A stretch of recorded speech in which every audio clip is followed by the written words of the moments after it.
Ling-ling, pinalakpakan niya rin. Bahay ko. O, dali. Ayaw Dali, na kanta na. Kanta ka na. May muta ka, bunso. Alisin mo. Kanta ka na. Yan naman, pinipicturan ng sarili. Bilis, kanta ka na. 1, 2, 3. Kailan ang ano namin Cheese! ng tatay? Ika-50 taon nakasal. Bilis, kanta ka na. Oh, hello daw, baby. Hello. Tina po ba kayo, Nay? 64 kami kasal.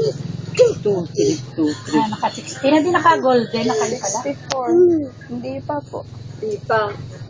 Ay, 16 na daw eh. Naka 50 years na ba kayo? Wala po. Ah, wala. O, kanta ka na. Ay, Leonie, malapit na.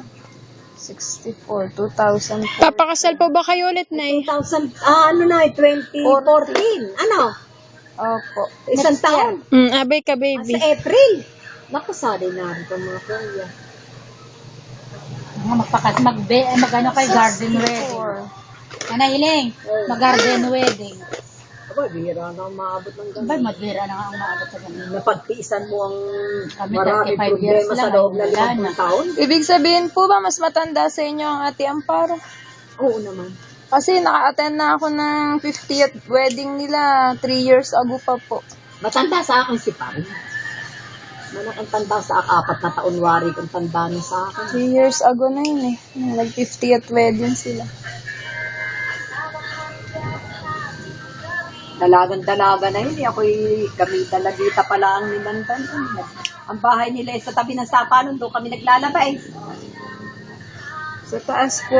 Oo.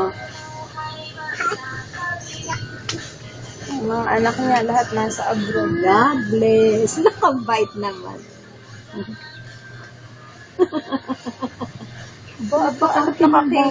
Nakakiling. Oo, upo. Ling-ling. Upo. God bless. Kanta ka daw.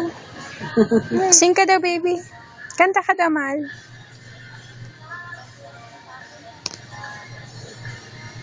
Sing daw, baby.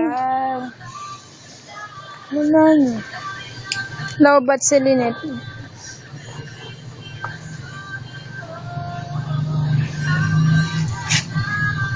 Linet. Cheese. Hi. Hi ka, Ako, dali. ang leeg mo, may Ay, carrot ka. gold. Pero pa nga yung ibang mas mabata pa sa akin. Ulubot! Naku, lubot ang kanilang gano'n. Mabuti ako, hindi pa masyado. Ay, pinali si nanay.